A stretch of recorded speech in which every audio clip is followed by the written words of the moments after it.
5 দিন একটানা মৃত্যুর সাথে লড়াই করে 11 এপ্রিল দুনিয়া ছেড়ে চলে গেছেন নুসরাত জাহান রাফি। এই একটি মৃত্যুই নাড়িয়ে দিয়ে গেছে পুরো দেশকে। যে শিক্ষকের কাছে শিক্ষার্থীরা সবচেয়ে নিরাপদে থাকার কথা, সেখানে গিয়েই ভয়ঙ্কর অভিজ্ঞতার মুখোমুখি হতে হয়েছে নুসরাতকে। অনেক বাধা উপেক্ষা করে নুসরাত তার সাথে করা অপরাধের প্রতিকার চাইতে গিয়েছিলেন থানায়। সেখানেও তাকে তুচ্ছ তাচ্ছিল্যের শিকার হতে হয়েছে। সামাজিক যোগাযোগ মাধ্যমে এই সংক্রান্ত একটি ভিডিও শেয়ার হয়েছে, যা সারা দেশের মানুষের মতো নুসরাতের পরিবারেও বিষাদের ছায়া ফেলেছে। এই বিষাদ ফুটে উঠেছে নুসরাতের ছোট ভাই রায়হানের আবেগঘন স্ট্যাটাসে। রায়হান তার স্ট্যাটাসে শিরোনামে দিয়েছেন, ঘাতকের আগুনে পুড়ে ছারখার আমাদের সোনালী সংসার। আমাদের ভিউয়ার্সদের জন্য রায়হানের স্ট্যাটাসটি হুবহু তুলে ধরা হলো। আবার এসেছিল বৈশাখ, পাড়া প্রতিবেশীর ঘরে ঘরে দেখেছি আনন্দের বন্যা, আর আমাদের ছোট্ট ঘরের নিকষ অন্ধকারের আচ্ছন্ন। অথচ গত বছরে এই সময় আমাদের এই সংসারে কতই না আনন্দ ছিল। আজ আপুমনিকে হারিয়ে সকল উৎসব অশ্রু জলে বিবর্ণ হয়ে গেছে। ঘাতকের আগুনে পুড়ে ছারখার হয়ে গেল আমাদের সোনালী সংসারটা।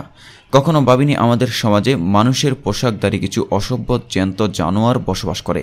যদি আগে জানতে পারতাম, তাহলে কলিজার টুকরা আপুটাকে কখনোই ঘর থেকে বের হতে দিতাম না। মানুষ কতটা নির্দয় নির্মম হলে একজন মানুষকে পুড়িয়ে মারতে পারে? কি অপরাধ ছিল আমার আপুর?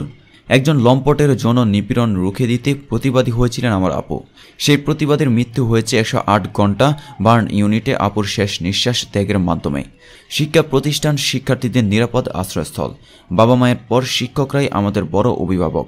আর সেই অভিভাবক যখন একজন ছাত্রীর শ্লীলতাহানির চেষ্টা করেন, তখন মনে হয় এই সমাজ আর ভালো নেই।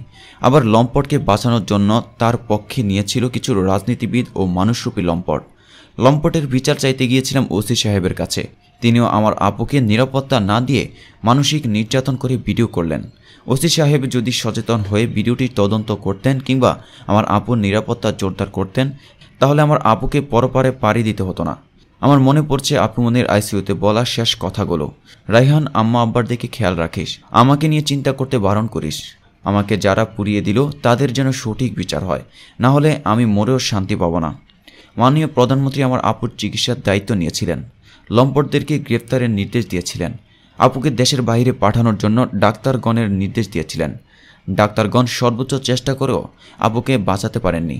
আমার পরিবারকে মাননীয় প্রধানমন্ত্রী ডেকে তিনি একজন মমতাময়ী মায়ের পরিচয় দিয়েছেন।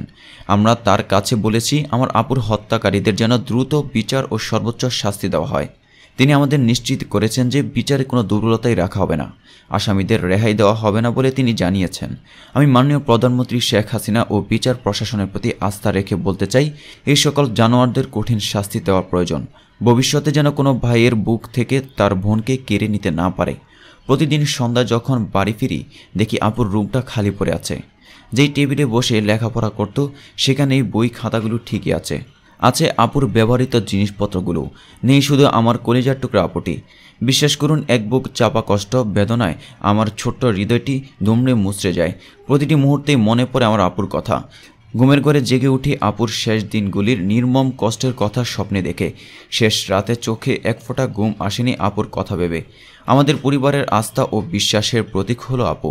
পরিবারের প্রতিটি সদস্যের সাথে তার ছিল আন্তরিকতাপূর্ণ ভালোবাসার সম্পর্ক।